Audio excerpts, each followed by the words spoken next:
The Daily News Feature, August 12th, 1977. Headline: Don't have to be afraid now, says Sam Spotter. Mrs. Cacilia Davis is an Austrian-born woman who came to the United States in 1955 and became an American citizen in 1957. She speaks with heavy traces of a European accent and lives alone in a garden apartment on Bay 17th Street, Brooklyn, a little more than a block from the spot where Stacy Moskowitz was killed last weekend. Her cooperation with the police produced a lead that resulted in Wednesday night's arrest of the suspected .44 caliber killer. This is her story. By Cacilia Davis, 1977, New York News, Inc. It was so quiet on 17th Street when I saw him that night. I had been out with a friend, and after we stopped for coffee and cake, he drove me home and double parked outside. I asked him if he wanted to come in for another cup of coffee, but he said it was late and there was no parking spaces. A policeman was putting parking tickets on some cars just then, as a matter of fact. I went inside and got my dog, Snowball, to take him for a walk. I went around the corner, over by the grass, and down the block almost to the overpass. I could see 3 cars parked down there, 2 on the left and 1 on the right. I walked him back, but he still didn't want to go into the house when we got there, so I walked him up the block as far as the fire hydrant. The whole block was deserted. He walked right toward me.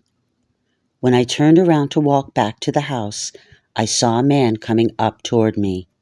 He came from behind a tree, and he walked right toward me. He gave me a long, sharp look, and he looked at the dog too. When he got to me, he turned and walked into one of the courtyards between the buildings. He was so obvious. It was hot, and he had a shirt and a jacket on, and he walked with his right arm straight down. I could see he was holding something, but from the front I couldn't tell what it was. As he walked away, I could see it was something he had partly up his sleeve. He walked strange, like a cat, I thought. I waited until he was out of sight. I didn't want him to see which house I was going in, and then I went inside.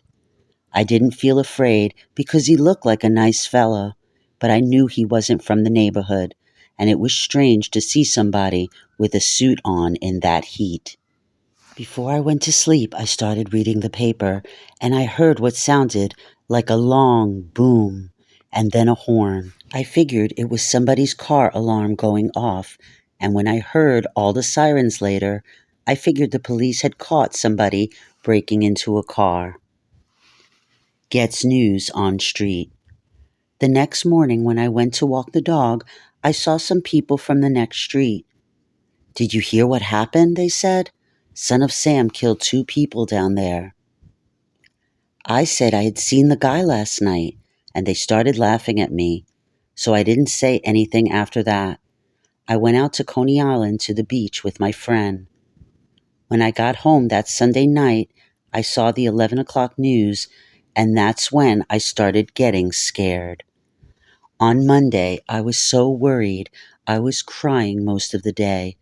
I was afraid he would come back and kill me. I figured he would be able to find me because of the dog. He's a white Spitz, the only one of his kind in the whole neighborhood. I told my friend Tina on Monday, and that night, Tina and her husband Steve called me over and asked me why I didn't call up the police, and they promised that I would be anonymous. So I agreed to talk to them, and Detective Joseph Strano came to Tina and Steve's home, and I talked to them there. Gives full description. I told him everything that had happened, what the man was wearing, and how he walked, and where he went. I told him about the officer giving out tickets when I got home. He asked me if I saw any policemen after that, but I said no. On Tuesday, the police artist came over, and I worked with him on the drawing. I told him about the clothes the man wore. I went out shopping with Detective Strano. We were trying to find a shirt like the one I saw the man wearing, but it was last year's model or something, so none of the stores had it. But I was sure of the pattern and the color and the shiny material. I got so scared Wednesday night when my friend Tina said she had heard on the radio that it was a middle-aged lady walking her dog who had given police a description of the killer. Tina called the police and asked them, "How come? You said you wouldn't release it." Finally goes to bed. The police said they didn't know what had happened, that they would call back, but they still hadn't called when I went to sleep. Then, at 1:45 in the morning, the phone rang. It was Detective Strano, and he said he thought it was worth waking me up to tell me. "We got the man, the gun, and everything," he said. "Now you can go back to sleep in peace." I cried hysterically. I was so relieved. I don't have to be afraid now. Am I glad I called the police now, that he's caught? Yes, I am glad. But if he was still out there...